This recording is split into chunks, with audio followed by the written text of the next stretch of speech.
রে রে রে, আস্তে আস্তে। কি রে ভাই?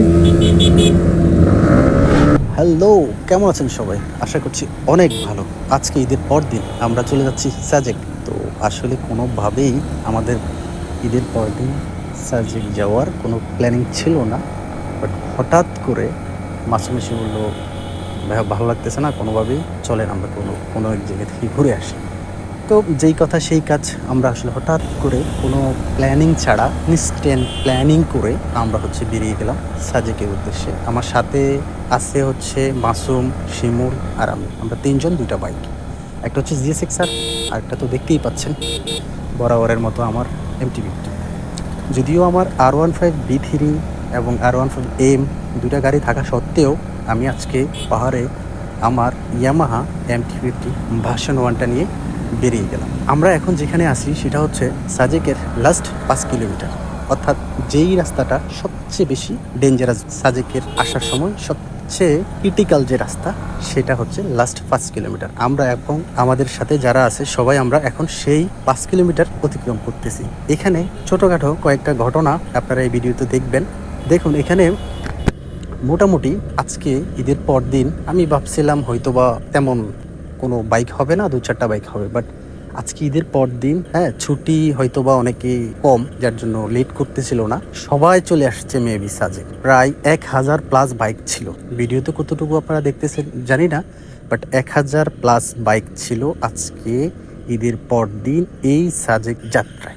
সবাই মোটামুটি ভালোই বাইক চালাচ্ছিল। কয়েকজন মেবি তাদের রাইডিং স্টাইল দেখে বোঝা যাচ্ছে যে তারা সম্ভবত পাহাড়ে নতুন আসছে।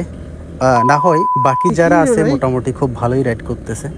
আর অনেকেই আমি দেখলাম যে 100cc বাইক নিয়েও অনেকেই কিন্তু এই সাজেকের রাস্তা পাড়ি দিচ্ছেন। মাশাআল্লাহ, তাদের রাইডিং স্কিল অনেক ভালো, যার জন্য তারা 100cc বাইক নিয়েও এই রাস্তায় যাচ্ছেন কোনো প্রবলেম ছাড়া। কিন্তু অনেকেই যেটা দেখলাম, অনেক higher CC bike, 250cc, 150cc এরকম বাইক নিয়েও কিন্তু তাদের বাইক দাঁড়িয়ে যাচ্ছে। তার কারণ হচ্ছে রাইডিং স্কিল। সুতরাং যারা পাহাড়ে আসবেন, পাহাড়ে একেবারেই নতুন, তারা একটু দেখে শুনে চালাবেন। আপনাদের কারণেই কিন্তু অনেকেই অ্যাক্সিডেন্টের সম্মুখীন হন। আর আপনাদের সবচেয়ে বড় দোষ যেটা আমি দিব পার্সোনালি, সেটা হচ্ছে আপনারা একটা বাইক থেকে একটা বাইকের ডিস্টেন্স মেনটেন করেন না। আপনারা কি করেন, কার আগে কে যাবেন এটাকে মাথায় নিয়ে একজনের পিছনে একজন ছুটতে থাকেন। একদম আপনি দেখেন, অনেকেই দেখবেন এই ভিডিওতে আছে যে একটা গাড়ির পিছনে আপনার 1 হাত জায়গাও থাকে না, 1 ফিট জায়গাও তারা সামনে রাখে না। কি করে একটার সাথে একটা একদম লাগাইয়া চালায়। সেক্ষেত্রে দুর্ঘটনা সবচেয়ে বেশি হয়। আপনি যদি একটু ডিস্টেন্স মেনটেন করেন, আপনি সামনের বাইক থেকে একটু পিছনে থাকেন, সে যদি কোনো কারণে ইমার্জেন্সি সিচুয়েশনে সে ব্রেক করতে হয়, সেক্ষেত্রে সে ব্রেক করলে আপনার আর প্রবলেমটা হবে না। আমি যেটা দেখলাম যে মোস্ট অফ দ্য টাইম আমি যতবারই পাহাড়ে গ্রুপ রাইড করছি, মোটামুটি অনেকেই দেখলাম যে এই ভুলটাই করে, একটার সাথে একটা একদম লাগাই রাখে। যেটা না করলে আপনি অনেকটা সেফ থাকতে পারবেন। তো সাজেকের এই রাস্তায় আমার লাইফে সাজেকে আমি টোটাল 8 বার আসছি, এইবার সহ।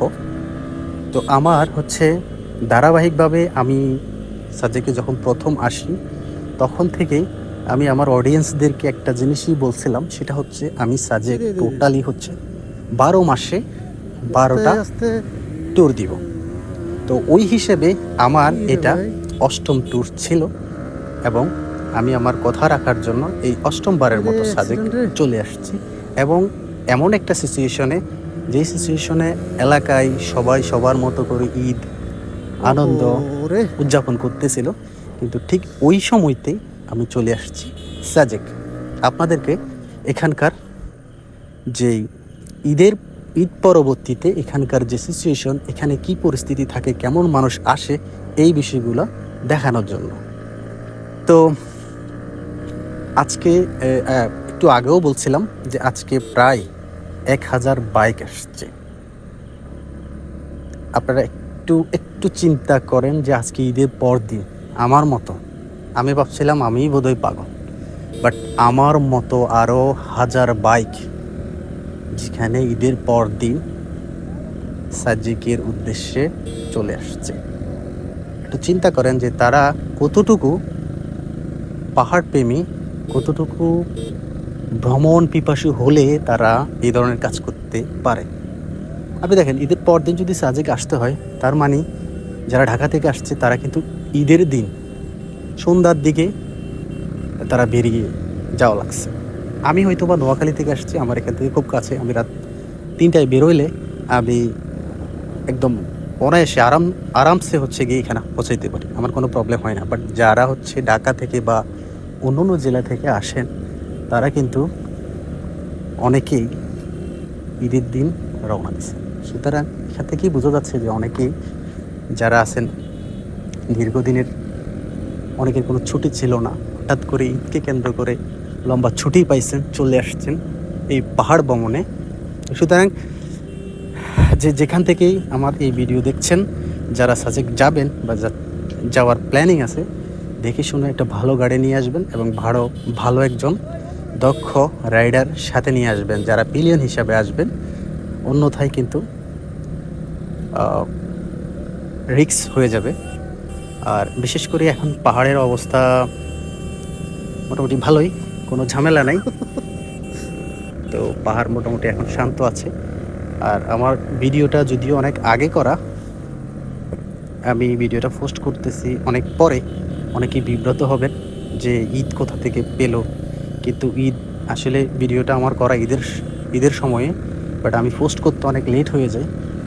মাঝখানে আমি অনেকদিন অসুস্থ ছিলাম, আমার ফেজও কন্টিনিউ ভিডিও দিতে পারি নাই। তো সবাই নিত্য নতুন ভিডিও পেতে আমাকে সাপোর্ট করবেন। আর ভিডিও যদি ভালো লাগে লাইক দিবেন, শেয়ার করবেন। তো এই ছিল আজকের ভিডিও। ধন্যবাদ ভিডিওটি সম্পূর্ণ দেখার জন্য।